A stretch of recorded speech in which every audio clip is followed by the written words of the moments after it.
Robert Hartwell's hand froze on the Mercedes door handle, his breath catching as raindrops blurred the windshield. Through the storm-streaked glass, he watched something impossible unfold in Pioneer Square. A homeless girl, no more than 12, stood beneath the ancient oak tree teaching calculus to a small crowd of street kids, her bare feet planted firmly in the mud as she traced complex derivatives across a piece of cardboard with a broken pencil. Madison sobbed harder in the back seat, clutching her failed math test. The driver's knuckles went white on the steering wheel. Even the homeless veterans gathered around the girl had stopped their usual banter, mesmerized by her passionate explanation of mathematical concepts that Robert's Harvard-educated employees struggled to grasp. This child was solving problems that had stumped Madison's 7 previous tutors, each costing $500 an hour. "Sir, should we?" his driver started, voice trembling with confusion. Robert's chest tightened as he watched his own daughter's tears reflected in the window while this extraordinary girl transformed mathematics into poetry for society's forgotten children. Who was she? And why was she here, teaching miracles in the rain? Leave a like and share your thoughts in the comments along with the city you're watching from now. Let's continue with the story. The girl teaching under the oak tree was Emma Rodriguez, though most people in Seattle's Pioneer Square simply called her the Math Kid. At 12 years old, she possessed an intellect that defied explanation and circumstances that broke hearts. Every morning, she emerged from a rusted Volkswagen van parked behind the old brick buildings. Her mother, Sarah, curled in the passenger seat, lost in a world only she could see. Sarah Rodriguez had once been a rising star at MIT, the youngest mathematics professor ever granted tenure at 28. Her colleagues had whispered about her revolutionary work in computational theory, her ability to see patterns where others saw chaos. But that was before the accident 3 years ago, before the rain-slicked highway, the 18-wheeler that ran the red light, before Emma's father died instantly and Sarah's brilliant mind shattered like glass against the steering wheel. Now Sarah spent her days speaking to equations that danced in the air around her, solving problems that existed only in her fractured memory. On good days, she remembered Emma's name. On bad days, she didn't remember having a daughter at all. Emma had learned to navigate both with the patience of someone far beyond her years, washing her mother's face with bottled water, braiding her graying hair and whispering mathematical theorems like lullabies when the nightmares came. Emma had taught herself calculus from textbooks she found in university dumpsters, their pages water-stained but still readable. She learned advanced algebra by watching Sarah's fingers trace invisible formulas in the air during her episodes. The homeless veterans who gathered in the square had become her first students. She explained probability through their war stories, taught geometry using the angles of tent poles and the mathematics of survival. Meanwhile, across the city in her father's penthouse, Madison Hartwell stared at another failed math test through tears of frustration. Despite attending the prestigious Millennium Academy, despite having access to the finest tutors money could buy, numbers remained her enemy. Her father, Robert Hartwell, had built a technology empire worth billions, but couldn't understand how his own daughter struggled with concepts that seemed elementary to him. Robert had clawed his way out of Oregon's foster care system through sheer determination and an intuitive understanding of patterns, market trends, consumer behavior, the mathematical rhythms that governed success. His divorce from Madison's mother had been swift and bitter, fought over custody arrangements and accusations of emotional neglect. Now, watching his daughter's confidence crumble with each failed assignment, he felt the familiar weight of inadequacy that no amount of wealth could lift. The rain continued to fall as Emma finished her impromptu lesson, her small audience dispersing with newfound understanding lighting their faces. She helped her mother from the van, guiding her gently toward the community center where they could spend the afternoon warm and dry. In the distance, Robert sat motionless in his luxury sedan, still processing what he had witnessed. A homeless child teaching with more passion and skill than any educator he had ever encountered, while his own privileged daughter struggled with basic concepts just blocks away. The parent-teacher conference at Millennium Academy felt like a funeral for Robert's hopes. Principal Victoria Blackwood sat behind her mahogany desk. Madison's failing grades spread before her like evidence in a criminal trial. The woman's sharp features and steel-gray hair gave her the appearance of someone who had never smiled genuinely in her life, and her words cut through the air with surgical precision. "Mr. Hartwell, I'm afraid we need to discuss Madison's continued academic struggles," Blackwood began, her voice carrying the weight of institutional authority. "Despite our best efforts and considerable resources invested in her education, she continues to perform below acceptable standards in mathematics and sciences." Robert shifted uncomfortably in the leather chair, watching through the floor-to-ceiling windows as other parents emerged from similar meetings, their faces bearing expressions ranging from pride to barely concealed disappointment. "She's had 7 tutors this year alone," he said, his voice tight with frustration. "Each one came highly recommended." Blackwood's lips pursed into a thin line. "Sometimes, Mr. Hartwell, we must accept that not every child is destined for academic excellence. Madison shows adequate performance in literature and art, but her mathematical comprehension appears to be fundamentally limited. It's possible she inherited certain intellectual constraints from her mother's side." The words hit Robert like a physical blow. He had built his empire on the belief that intelligence was a muscle that could be strengthened with proper training and dedication. The suggestion that his daughter might be inherently limited challenged everything he understood about human potential. His ex-wife's family had never been academically inclined, preferring social connections to scholarly pursuits, but he had assumed Madison would inherit his analytical mind. "What are you suggesting?" Robert asked, though he dreaded the answer. "Perhaps it's time to consider alternative educational paths.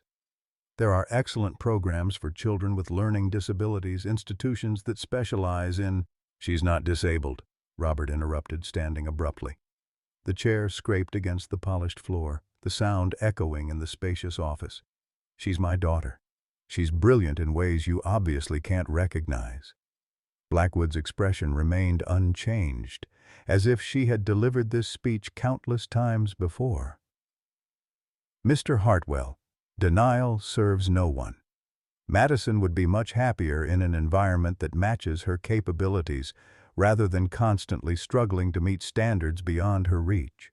Robert stormed out of the academy, his hands trembling with a mixture of rage and helplessness. The autumn rain had begun again, turning Seattle streets into rivers of reflected neon and car lights. He sat in his Mercedes, engine running, watching the wipers clear the windshield in hypnotic arcs, while his daughter remained inside the building, probably enduring another humiliating interaction with classmates who found effortless what she found impossible. That's when he noticed the commotion in Pioneer Square. A small crowd had gathered around the old oak tree, their posture suggesting fascination rather than the usual urban wariness. Robert lowered his window despite the rain, curious about what could draw people's attention on such a miserable afternoon. What he saw defied every assumption he had made about intelligence, education, and potential.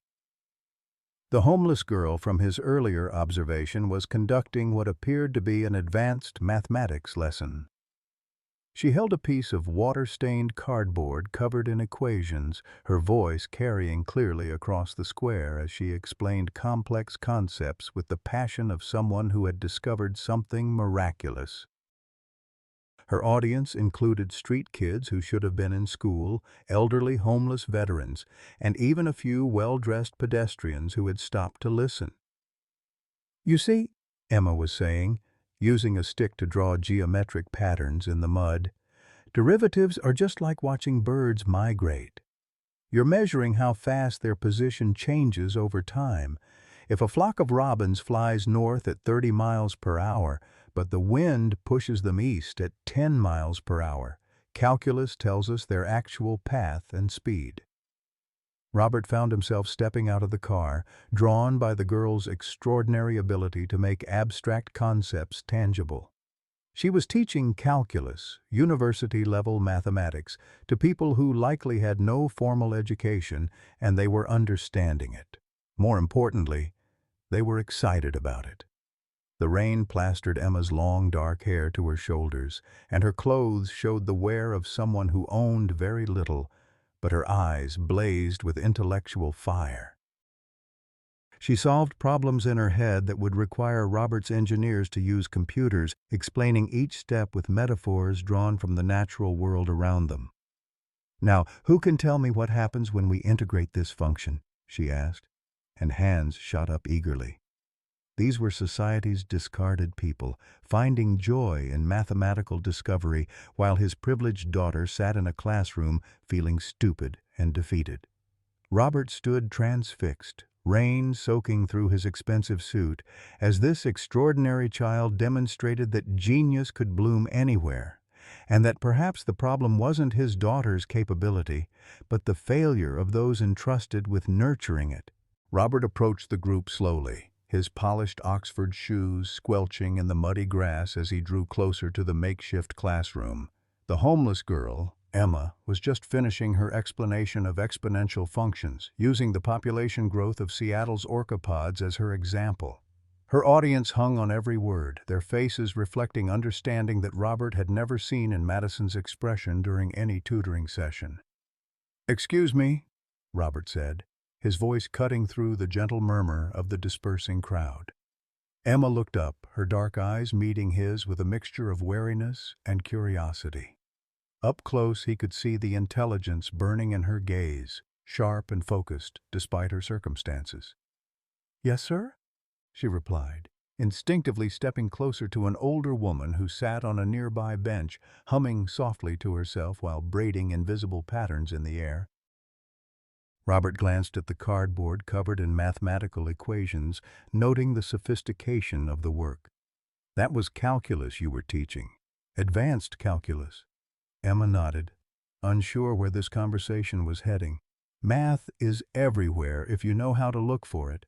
These folks understand more than people give them credit for." "Where did you learn it?" Robert asked, genuinely curious. "Do you attend school?" A shadow crossed Emma's face. "I taught myself, from books people throw away. My mom used to be a professor before." She trailed off, gesturing toward the woman on the bench who was now having an animated conversation with a pigeon. Robert studied the older woman more carefully. Despite her disheveled appearance and obvious mental distress, there was something familiar about her bone structure, the way she held her hands. "What did she teach?" "Mathematics at MIT, Emma said proudly, then quietly. "Before the accident. Before we lost everything." The pieces began falling into place for Robert. This wasn't just a remarkably gifted child living on the streets. This was the daughter of an academic, someone who had inherited extraordinary mathematical intuition and developed it through necessity and love. "I have a proposition for you," he said, pulling out his wallet.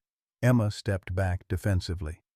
"I'm not for sale, mister, and neither is my mom." "Not what I meant," Robert said quickly, holding up his hands. "I have a daughter, 13 years old. She's struggling terribly with mathematics, despite having access to the best tutors money can buy. What would you charge to teach her?" Emma blinked in surprise. "You want me to tutor your daughter? I've just watched you explain calculus better than professors I've known. My daughter is failing basic algebra." "If you can help her understand math the way you help those people understand it, I'll pay you $100 per session." The offer hung in the air between them. $100 was more money than Emma typically saw in a month. It could mean regular meals, medicine for her mother, maybe even a motel room for a few nights instead of sleeping in the van. But it also meant exposing herself to scrutiny, to questions about her situation that might bring unwanted attention from authorities. "My mom would have to come with me," Emma said finally. "I can't leave her alone." Robert glanced at Sarah, who was now collecting fallen leaves and arranging them in complex geometric patterns on the bench beside her. "That's fine. When can we start?" "Tomorrow afternoon," Emma replied. "But, sir, your daughter might not like me very much." "Rich kids usually don't. Let me worry about Madison," Robert said, though privately he wondered how his daughter would react to being tutored by a homeless girl her own age. "There's an old warehouse I own on the waterfront. It's private, warm, and has plenty of space. Would that work?" Emma nodded, still processing the surreal nature of this conversation. "What's her name?" "Your daughter?" "Madison. Madison Hartwell. And she really struggles with math?" Robert's expression darkened. "Her school wants to put her in special classes. They think she might be limited."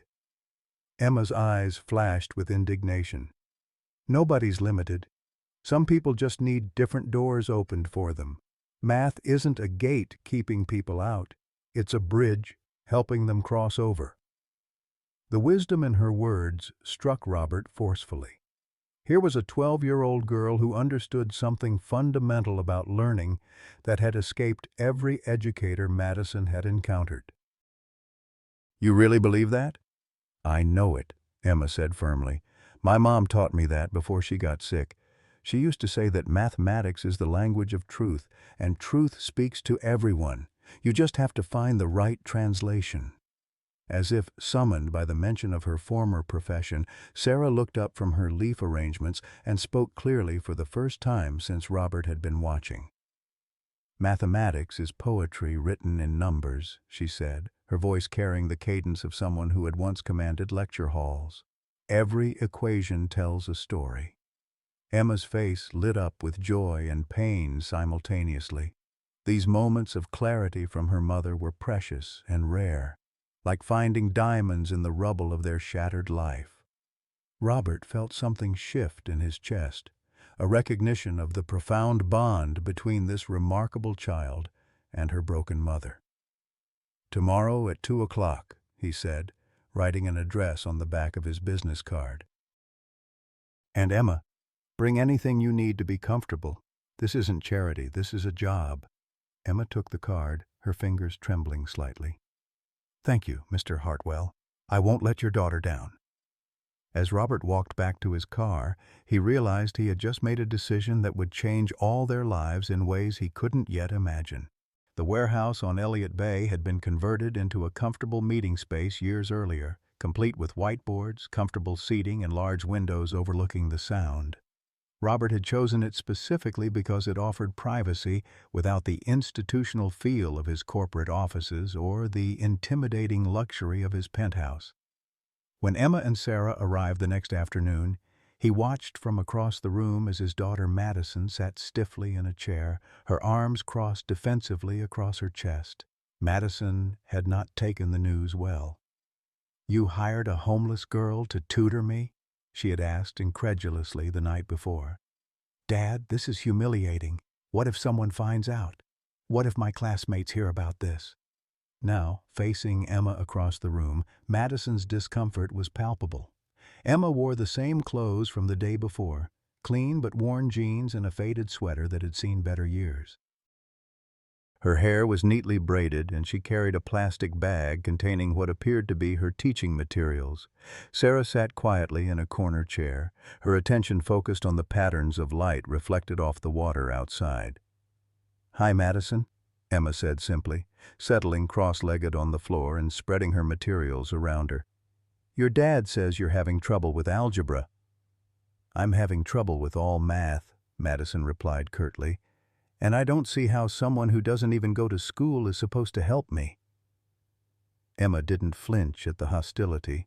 She had encountered worse from adults on the street. "Can I see what you're working on?" Madison reluctantly handed over her textbook, open to a page of quadratic equations. Emma studied the problems for a moment, then looked up with genuine curiosity.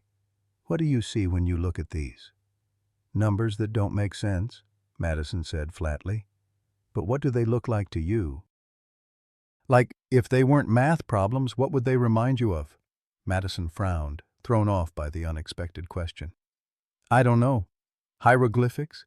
Some ancient language I'm supposed to understand but don't? Emma's face brightened. That's perfect. They are like hieroglyphics. They're telling stories but in a different language. Look. She grabbed a marker and approached the whiteboard. This equation, x squared plus 6x plus 9 equals 0. It's not just asking you to find x, it's telling you a story about a journey. She began drawing, her hand moving confidently across the board. Imagine x is a character in a story. This equation is describing something that happened to them. The squared part means something happened twice or got multiplied by itself. The plus 6x means something was added 6 times, and it all equals 0, meaning everything balanced out in the end. Madison found herself leaning forward despite her resistance. But how do you solve it? We become detectives, Emma said, her enthusiasm infectious. We look for clues. This particular equation is special. It's what we call a perfect square. Watch. She began factoring the equation, but instead of just showing the mechanical steps, she narrated it like a story. We're looking for 2 identical clues that, when multiplied together, give us our answer. It's like finding out that our character X went on the same adventure twice, and we need to figure out what that adventure was. For the first time in months, Madison felt something click. Not just the mathematics, but the way of thinking about it. Emma wasn't treating the equations like obstacles to overcome, but like puzzles to explore. As the session continued, Robert watched from his position by the windows, amazed at Emma's natural teaching ability. She never made Madison feel stupid for not understanding something immediately. Instead, she found different ways to explain concepts until something resonated. When Madison struggled with graphing parabolas, Emma drew them as the flight paths of seagulls. When factoring became confusing, she turned it into a game about finding hidden patterns in nature. But it was Sarah's unexpected contribution that truly transformed the afternoon. During a particularly challenging problem, Madison expressed frustration with the abstract nature of mathematics. I just don't see why any of this matters in real life, she said, throwing her pencil down. Sarah, who had been quietly organizing leaves she had collected into mathematical patterns, suddenly spoke up. Mathematics is the language God uses to write the universe, she said clearly, her voice carrying the authority of her former position. Every flower petal follows the Fibonacci sequence. Every snowflake demonstrates crystalline geometry. You're not learning abstract concepts, dear child. You're learning to read the poetry of existence. The room fell silent. Emma's eyes filled with tears. These moments when her mother emerged from the fog of her illness were precious beyond measure. Madison stared at Sarah with newfound respect, seeing past the obvious signs of mental illness to the brilliant mind that still flickered beneath. Your mother was really a professor? Madison asked Emma softly. Emma nodded, her voice thick with emotion. The youngest tenure professor MIT ever had. She published papers that changed how people think about computational theory. Before the accident, before my dad died, before everything fell apart. Madison's defensive posture melted away entirely. I'm sorry. I didn't know. It's okay, Emma said. Most people see us and they think we're just street people. They don't see that Mom still solves equations in her head, or that she taught me everything I know about seeing patterns in the world. As if to prove the point, Sarah held up her arrangement of leaves. Logarithmic spiral, she announced. Same pattern as nautilus shells, hurricane formations, and galaxy arms. Mathematics is everywhere, Madison. You just need to learn its language. The session ended with Madison successfully solving 3 quadratic equations independently using Emma's storytelling method. But more importantly, something had shifted in the dynamic between the three females. Madison helped Sarah gather her leaves, listening intently as the older woman explained the mathematical principles behind their arrangement. Emma felt, for the first time in years, that she wasn't carrying the weight of her circumstances alone. Robert drove them back to Pioneer Square in thoughtful silence. As Emma helped her mother from the car, he rolled down his window. "Same time tomorrow?" Emma nodded. "Madison's really smart, Mr. Hartwell. She just needed someone to speak her language." As they walked away, Robert heard Madison say quietly, "Dad, I actually understood today. For the first time ever, math made sense." That night, Madison completed her homework independently for the first time in months. But more significantly, she asked Robert if they could bring food for Emma and her mother the next day. "They're helping us," she said simply. "We should help them too." Robert realized that his daughter was learning more than mathematics from Emma. She was learning compassion, resilience, and the recognition that intelligence and worth weren't determined by circumstances. The warehouse sessions had become about much more than academic improvement. They were becoming about human connection across seemingly impossible divides. 3 weeks into their unconventional tutoring arrangement, Madison's transformation was undeniable. Her latest algebra test came back with a B+, the highest grade she had ever received in mathematics. More importantly, she approached problems with newfound confidence, using Emma's storytelling techniques to decode equations that had once seemed impossible, but their success had not gone unnoticed. Principal Victoria Blackwood sat in her office, studying Madison's recent test scores with growing suspicion. The dramatic improvement was statistically improbable. Children didn't leap from failing grades to near honor roll performance without significant intervention. She had already contacted 3 of Madison's former tutors, none of whom could explain the sudden change. Something was happening outside the school's supervision, and Blackwood intended to discover what. Her investigation had revealed troubling information about Robert Hartwell's recent activities. Security footage from the warehouse district showed his Mercedes making regular visits to an unusual location. More concerning were the reports from the private investigator she had discreetly hired, reports of Robert meeting with unregistered individuals, including what appeared to be a homeless woman and child. Blackwood's motivations ran deeper than simple institutional oversight. 40 years earlier, she had been Victoria Brennan, a brilliant but desperately poor girl from rural Alabama, whose academic achievements had earned her a scholarship interview at Millennium Academy's predecessor institution. She could still remember sitting in an office much like her current one, wearing her only good dress while well-dressed board members questioned whether someone of her background would be a good fit for their prestigious student body. The rejection had crushed her dreams of attending an elite university.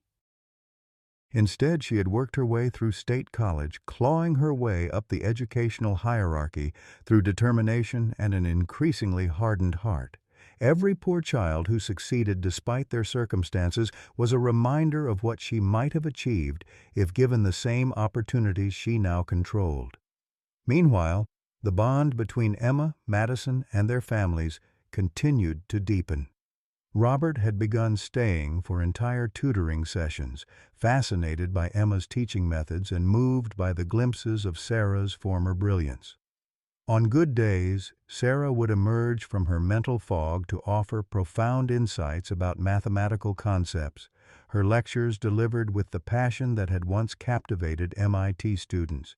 Emma, for her part, was experiencing something she had never known: stability. The regular income from tutoring sessions meant consistent meals and the ability to buy medication that helped manage Sarah's symptoms. More importantly, she was forming her first real friendship with Madison, who had shed her initial defensiveness to become genuinely caring about Emma's welfare. The crisis began on a Tuesday afternoon when Blackwood's private investigator finally identified Emma and Sarah. The report contained devastating information.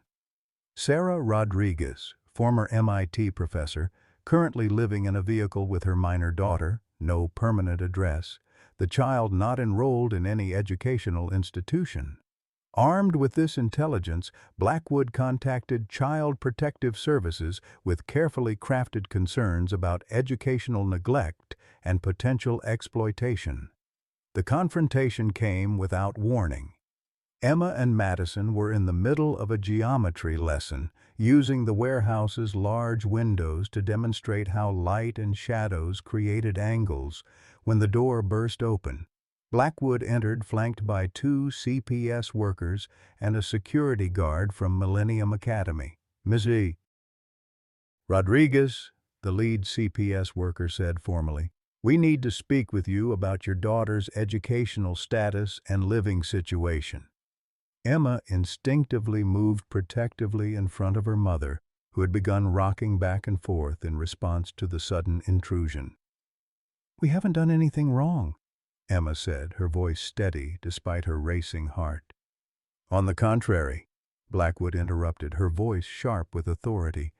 "This child is truant from mandatory education and appears to be in an exploitative situation." She gestured toward Robert, who had risen from his chair with dangerous calm. "Mr. Hartwell, I'm disappointed that you would take advantage of vulnerable individuals for your daughter's benefit." "Take advantage?" Robert's voice was deadly quiet. "This young woman has accomplished more for Madison's education in 3 weeks than your institution has managed in 3 years. A homeless, uneducated child providing tutoring services?" Blackwood's laugh was cold. "This is exactly the kind of irregular arrangement that undermines legitimate educational institutions. Madison's improvement is likely coincidental, or perhaps the result of her finally receiving age-appropriate instruction suited to her actual ability level." The words hung in the air like a challenge. Madison, who had been frozen with shock, suddenly found her voice. "Emma isn't uneducated. She's brilliant. She teaches me better than any teacher I've ever had." "Madison, please," Blackwood said dismissively. "You're not qualified to judge educational competency." It was the wrong thing to say. Emma stepped forward, her eyes blazing with the same intellectual fire Robert had first witnessed in Pioneer Square. "You want to test my qualifications? Fine. Give me any mathematical problem you think is appropriate." Blackwood smiled coldly, sensing an opportunity to definitively end this irregular arrangement. "Very well. Solve this." She wrote a complex calculus problem on the whiteboard, a differential equation that would challenge even advanced high school students. Emma studied the problem for less than 30 seconds before she began writing. But she didn't just solve it. She explained each step in terms that Madison could follow, turning the abstract mathematics into a story about population dynamics in nature. When she finished, she had not only provided the correct answer, but had demonstrated a level of pedagogical skill that few professional educators possessed. The room was silent, except for Sarah's soft humming as she arranged autumn leaves into spiraling patterns on the table beside her. The CPS workers exchanged uncertain glances, clearly recognizing that this situation was more complex than they had been led to believe. And Blackwood stared at the whiteboard, her carefully constructed narrative crumbling before her eyes. This wasn't an uneducated street child being exploited. This was a genuine prodigy whose circumstances had nothing to do with her extraordinary capabilities. But admitting that would mean confronting everything Blackwood had spent decades believing about the relationship between privilege and intelligence, about who deserved opportunities and who didn't. The silence stretched unbearably as Blackwood stared at Emma's solution, her face cycling through disbelief, anger, and something that looked dangerously close to panic. The mathematical work on the whiteboard was not only correct, but elegant, demonstrating an understanding of calculus that surpassed many college-level students. More damning still was the clarity with which Emma had explained each step, turning complex concepts into accessible learning for Madison. "This proves nothing," Blackwood said finally, her voice strained. "Mathematical ability doesn't negate the fact that this child is truant and living in unsuitable conditions. The law requires all children to receive proper education in approved institutions." The lead CPS worker, a tired-looking woman named Janet Morrison, stepped forward with obvious reluctance. She had been expecting a straightforward case of educational neglect, not this complex situation involving a mathematical prodigy and her mentally ill mother. Emma, honey, we need to ask you some questions about your living situation. Are you safe? Do you have regular meals? Proper shelter?" Emma's protective instincts flared. These were the questions that could tear her away from Sarah forever. "We take care of each other," she said carefully. "My mom taught me everything I know. She was a professor at MIT before she got hurt. Mental illness doesn't qualify someone to provide adequate child care," Blackwood interjected coldly. "This woman clearly cannot maintain stable housing or ensure her daughter receives proper education. The child needs to be placed in foster care while we arrange appropriate schooling." "No!" Emma's composure finally cracked. "You can't separate us. My mom needs me. I'm the only one who can calm her down when she has episodes. I'm the only one who remembers what she used to be." Madison had been watching the proceedings with growing horror, but Blackwood's dismissive treatment of Emma's obvious brilliance finally pushed her beyond her usual deference to authority. "This is wrong," she said, her voice shaking but determined. "Emma is the smartest person I've ever met. She's not being neglected. She's being loved. And she's not truant. She's teaching herself at a level higher than any school could provide." "Madison, that's enough," Blackwood snapped. "You're 13 years old. You don't understand the complexities of this situation." But Robert had heard enough. The protective instinct that had driven him to build an empire from nothing now focused entirely on defending this extraordinary girl and her vulnerable mother. "Actually, Principal Blackwood, I think Madison understands the situation perfectly. She recognizes authentic excellence when she sees it, something that apparently escapes your professional judgment." The insult landed like a physical blow. Blackwood's carefully maintained composure began to crack, revealing the bitter woman beneath the professional facade. "Mr. Hartwell, your daughter was failing every mathematics course before this irregular arrangement began. Now you expect me to believe that a homeless child accomplished what qualified educators could not?" "That's exactly what I expect you to believe," Robert said quietly, "because it's exactly what happened. And the fact that you can't accept it says more about your limitations than theirs." As the argument escalated, Sarah suddenly stood up from her chair, the autumn leaves scattering from her lap as she moved with surprising grace toward the whiteboard. The room fell silent as she picked up a marker and began writing with fluid, confident strokes. Mathematical formulas flowed from her hand, complex equations dealing with chaos theory, probability matrices, and statistical modeling that only someone with advanced training could even recognize, let alone solve. "The Brennan-Rodriguez theorem," she said clearly, her voice carrying the authority of her former academic position. "Published in the Journal of Advanced Mathematics, 1997, co-authored with my graduate student Victoria Brennan, who later disappeared from academic circles entirely." The blood drained from Blackwood's face. Everyone in the room turned to stare at her as the implications became clear. Sarah's rare moment of lucidity had exposed a connection that explained everything: Blackwood's hostility, her determination to destroy Emma's opportunities, her deep-seated resentment of brilliant children from disadvantaged backgrounds. "You were her student," Robert said, understanding flooding his voice. "You worked with Sarah before her accident. That's why you're so threatened by Emma. She represents everything you couldn't achieve." Blackwood's mask finally shattered completely. "I was brilliant too," she screamed, her professional demeanor abandoned entirely. I had ideas, insights, innovations that could have changed the field, but I was nobody, from nowhere, with no connections and no money. They gave her tenure while I couldn't even get interviews at decent universities. And now her daughter, living in a van, gets opportunities handed to her while I had to fight for scraps. The raw pain in her voice revealed decades of suppressed bitterness and professional jealousy. Emma looked at this broken woman with something approaching pity, recognizing the tragedy of talent twisted by resentment and opportunity denied by circumstance. The CPS workers exchanged uncomfortable glances, clearly realizing they had been manipulated into a personal vendetta rather than responding to legitimate child welfare concerns. The revelation of Blackwood's connection to Sarah sent shockwaves through the room, but the damage was already done.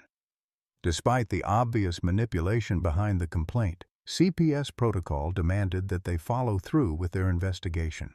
Janet Morrison, though clearly uncomfortable with the situation, had no choice but to proceed with the removal process that had already been set in motion.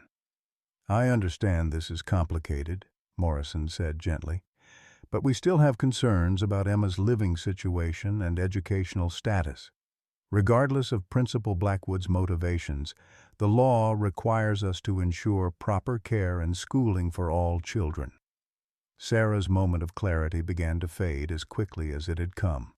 The stress of the confrontation and the presence of strangers triggered one of her episodes. She began backing away from the group, her eyes wide with panic as she clutched the marker to her chest like a lifeline. "The equations are screaming," she whispered, her voice taking on the distant quality that Emma knew too well. "The numbers are angry. They're going to take my little professor away." Emma immediately moved to comfort her mother, speaking in the soothing tones she had perfected over 3 years of managing these crises. "It's okay, Mom. The numbers aren't angry. They're just stories waiting to be told. Remember, you taught me that mathematics is poetry." But Sarah was already too deep in her episode to be reached. She began pacing frantically, muttering about invisible formulas and phantom students who needed her help. The sight of the brilliant woman reduced to this state of confusion and terror was heartbreaking, and it played directly into Blackwood's narrative about inadequate care. "This is exactly what I'm talking about," Blackwood said, her voice regaining some of its authoritative edge despite her earlier breakdown. "This child is caring for a severely mentally ill woman. She needs proper supervision and education, not the burden of being a caregiver at 12 years old." Morrison nodded reluctantly. "Emma, honey, I know you love your mother, but this isn't a healthy situation for a child your age. We have excellent foster families who can provide stability while we get your mother the professional help she needs." "No!" Emma's voice cracked with desperation. "You don't understand. She's not always like this. On good days, she still teaches me things that professors don't know. She's still brilliant. She just needs someone who understands her patterns." Madison watched in horror as the adults prepared to tear apart the only genuine family bond she had ever witnessed. Her own relationship with her father, while loving, was complicated by wealth and expectations. But Emma and Sarah's connection was pure, built on intellectual curiosity, mutual care, and unconditional love. "Dad, you have to do something," Madison pleaded, grabbing Robert's arm. "They can't split them up. Emma will die without her mother, and her mother will get worse without Emma." Robert had been thinking frantically, his business instincts searching for leverage, for some angle that could shift the situation in their favor. "Miss Morrison," he said, his voice carefully controlled, "what if I were to provide formal guardianship, ensure proper housing, medical care for Sarah, and educational opportunities for Emma?" Morrison looked interested but cautious. "That's a generous offer, Mr. Hartwell, but guardianship requires extensive background checks, home studies, and court approval. The process takes months, and we can't leave a child in an unstable situation while paperwork is processed." Blackwood sensed victory within her grasp. Even if Mr. Hartwell's offer were approved, it doesn't address the fundamental issue. This child has been truant for years. She needs proper socialization with peers her own age, structured curriculum, professional guidance. She can't continue this irregular educational arrangement. The security of knowing that Emma would be forced into the same institutional system that had failed Madison gave Blackwood a vindictive satisfaction. If she couldn't have the recognition she felt she deserved, at least she could ensure that others didn't receive opportunities that had been denied to her. As the adults debated her fate, Emma felt the familiar sensation of being discussed rather than heard, treated as a problem to be solved rather than a person with agency. She looked at her mother, who was now sitting on the floor arranging invisible objects in complex patterns, completely lost in her internal world. The sight strengthened Emma's resolve. "I want to take a test," she announced suddenly, her voice cutting through the adult conversation. Everyone turned to look at her. "What kind of test?" Morrison asked. "Any test you want. Grade-level assessments, standardized exams, college entrance tests, whatever you need to prove that my education hasn't been neglected." Emma's eyes blazed with determination. "If I can demonstrate that I'm performing at or above grade level, legally you can't claim educational neglect." Blackwood's face went pale. She knew that Emma's mathematical abilities far exceeded standard expectations, but she also knew that academic testing covered much more than mathematics. "That's not how this works," she said quickly. "Educational evaluation involves much more than test scores. Social development, emotional stability, proper institutional guidance." "Actually," Morrison interrupted, consulting her tablet, "educational assessment is primarily based on measurable academic achievement. If Emma can demonstrate grade-level competency across all subjects, it would significantly impact our evaluation." Robert saw the opening and seized it. "I can arrange comprehensive testing within 48 hours. Independent evaluators, multiple assessment tools, whatever documentation you need." He turned to Emma with admiration and concern. "Are you sure about this? It's a lot of pressure." Emma looked at her mother, who had stopped her arranging and was now humming a complex mathematical sequence that Emma recognized as the harmonic series. Even in her confusion, Sarah was still teaching, still sharing the mathematical beauty that had shaped Emma's entire worldview. "I'm sure," Emma said firmly. "My mom taught me that truth doesn't bend to convenience. If I know something, I should be able to prove it." The gauntlet had been thrown. In 48 hours, Emma would either vindicate her unconventional education or face separation from the only family she had ever known. The testing took place at Seattle University's Education Department, administered by Dr. Patricia Chen, an independent evaluator with 30 years of experience in gifted education assessment. Robert had spared no expense ensuring the process would be thorough and unbiased, hiring 3 separate evaluators to eliminate any possibility of questioning the results. Emma sat in the sterile testing room, her hands steady despite the enormous stakes riding on her performance. The comprehensive evaluation covered every academic subject: mathematics, science, literature, history, writing, and critical thinking. Emma approached each section with the same methodical confidence she brought to her street-corner teaching sessions. When faced with historical questions about periods she had never formally studied, she applied logical reasoning and pattern recognition. Literary analysis came naturally to someone who had learned to see stories in mathematical equations. Scientific concepts were simply extensions of the natural world she had observed and analyzed for years. During the mathematics portion, Emma exceeded every expectation. She solved calculus problems intended for high school seniors, explained statistical concepts with the fluency of a graduate student, and demonstrated geometric proofs with elegant simplicity. Dr. Chen found herself taking notes not just on Emma's answers, but on her innovative problem-solving methods. Meanwhile, Sarah spent the testing period in a nearby conference room under Madison's watchful care. Robert had insisted that mother and daughter remain close, understanding that separation would only increase Emma's anxiety. Madison had volunteered to stay with Sarah, discovering an unexpected talent for providing comfort during the older woman's episodes. She spoke to Sarah about art and poetry, subjects that seemed to penetrate the mathematical fog of her illness and provide moments of calm clarity. "Your daughter is remarkable," Madison told Sarah during one of her lucid intervals. "She's teaching me that intelligence isn't about having the right answers. It's about asking the right questions."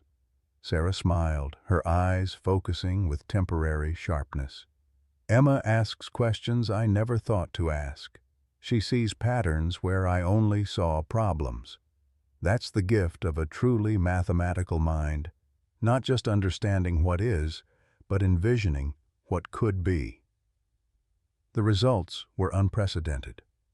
Emma scored in the 99th percentile across all subjects, with mathematical scores that placed her at graduate school levels.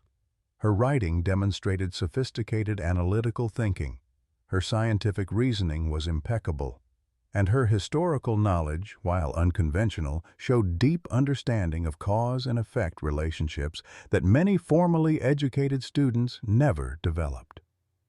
Dr. Chen called an emergency meeting with all stakeholders.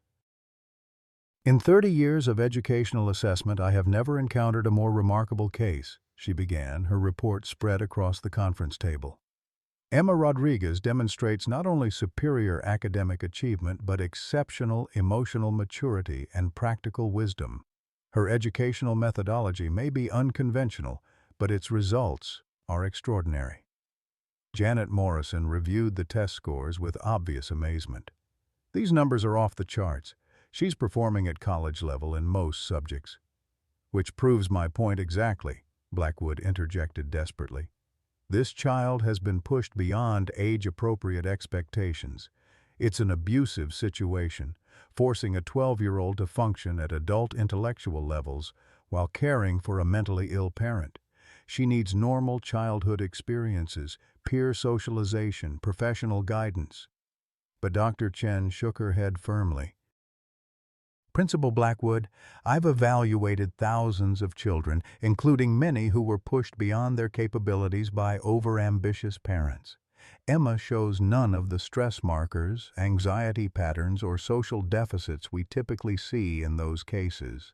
Her intellectual development appears natural and self-directed. More significantly, her emotional intelligence scores are equally exceptional." Robert felt a surge of vindication and protective pride. "What are you recommending, Dr. Chen?" "I'm recommending that Emma be allowed to continue her current educational path with appropriate support and supervision. However, I am also strongly recommending that she be provided with opportunities for advanced academic enrichment that match her capabilities." Dr. Chen paused, consulting her notes. "I would also suggest that her teaching methods be studied. Her approach to mathematical education could benefit countless other students." The tide was turning, but Blackwood played her final card. "Even if we accept these test results, the living situation remains unacceptable. A child cannot provide adequate care for a severely mentally ill adult. Sarah Rodriguez needs professional psychiatric treatment, and Emma needs stable housing." This was the moment Robert had been preparing for. Over the past 48 hours, while Emma was being tested, he had been making arrangements that would address every concern while keeping the family together. "I've spoken with Dr. Elizabeth Hartman at Seattle Children's Hospital," he announced. "She's agreed to provide comprehensive treatment for Sarah as an outpatient, with daily support services that will allow her to remain with Emma." He pulled out a thick folder of documents. "I've also purchased a house in the Ballard neighborhood, a small, comfortable home with a garden that Sarah can use for her therapeutic activities. Emma will have her own room, study space, and access to any educational resources she needs. I'll provide financial support and oversight, but they'll maintain their independence as a family unit." Morrison looked through the documentation, her relief evident. "This addresses all our primary concerns: professional medical care, stable housing, continued educational oversight. Furthermore," Robert continued, "I'm establishing a foundation for gifted homeless youth, with Emma as our first success story and eventual program coordinator when she's older. She'll have opportunities to work with other children in similar circumstances, using her teaching gifts while pursuing her own education." Emma sat quietly through these discussions of her future, overwhelmed by the generosity but also wary of losing control over her own life. Finally, she spoke up. "Mr. Hartwell, this is incredibly kind, but I need to know, am I choosing this, or is it being chosen for me?" The question demonstrated exactly the kind of wisdom that had impressed Dr. Chen. Robert looked at this remarkable child who had taught his daughter more about learning and resilience than any expensive educational institution. "Emma, you're choosing it, all of it. The house, the medical care, the educational opportunities, they're tools we're offering you. How you use them is entirely up to you. And my mom stays with me. Your mom stays with you. Always." Emma turned to Sarah, who was having one of her clearer moments. "Mom, what do you think?" Sarah reached out and touched her daughter's face with trembling fingers. "I think, my brilliant little professor, that it's time to stop surviving and start living. You've carried me long enough. Let someone help carry both of us for a while." The decision was unanimous. Even Morrison, initially skeptical, had been won over by Emma's obvious competence and the comprehensive support plan Robert had arranged. Blackwood sat in stunned silence, watching her carefully constructed case crumble around her. The homeless child she had tried to dismiss and remove had proven herself more academically accomplished than most of Millennium Academy's elite students. But the story's most powerful moment came when Madison stood up and addressed the room with quiet dignity. "I want everyone to know that Emma didn't just teach me mathematics. She taught me that intelligence comes in many forms, that kindness is more important than privilege, and that family isn't about blood or money. It's about showing up for each other every single day." She turned to Emma with tears in her eyes. "You saved me from thinking I was stupid. You showed me that I just needed someone who believed I could learn. I hope I can be half the friend to you that you've been to me." Emma hugged Madison tightly, both girls crying now. "You already are. You stayed with my mom during the testing. You defended us when the adults were arguing. That's what family does." Dr. Chen wiped her own eyes as she gathered her reports. "This case will certainly be included in my research on alternative education models. Emma, you've not only succeeded in proving your own capabilities, you've demonstrated that love, dedication, and authentic human connection can create educational miracles." As they left the university that afternoon, Emma walked between her mother and her new extended family, carrying the keys to their own home for the first time in 3 years. Sarah hummed softly, not the agitated muttering of her episodes, but the gentle mathematical melodies she used to sing when Emma was small. "The numbers are happy now," Sarah said clearly. "They're singing songs about new beginnings." Robert drove them to their new home in Ballard, a charming craftsman house with a large garden and windows that filled every room with light. As Emma explored her new bedroom, the first private space she had ever owned, she found a gift waiting on the desk, a complete set of advanced mathematics textbooks and a note from Madison that simply read, "For my teacher, my friend, my sister." That night, Emma sat in her own room, in her own house, listening to her mother sleep peacefully in the next room while she worked through calculus problems for the pure joy of it. For the first time in years, she allowed herself to dream not just of survival, but of possibility. This story reminds us that the most profound transformations happen when we choose to see beyond surface appearances and recognize the extraordinary potential that exists in unexpected places. Emma and Sarah's journey from homelessness to hope illustrates a timeless truth. Intelligence, compassion, and human dignity aren't determined by circumstances, but by the content of our character and the strength of our connections to one another. As we navigate our own later chapters in life, we're reminded that wisdom comes not from what we've accumulated, but from what we've shared. Robert's decision to open his heart and home didn't just change Emma and Madison's lives, it transformed his own understanding of what truly matters. The greatest investments we can make aren't in stocks or bonds, but in the human potential around us, especially in those whom society has overlooked or undervalued. Emma's gift wasn't just her mathematical brilliance. It was her ability to see learning as an act of love, teaching as an expression of hope, and family as something we choose to create rather than something we're simply born into. In a world that often feels divided by differences, this story celebrates our shared capacity for growth, understanding, and unconditional acceptance. What moment in your own life taught you that true wealth comes from human connections rather than material possessions?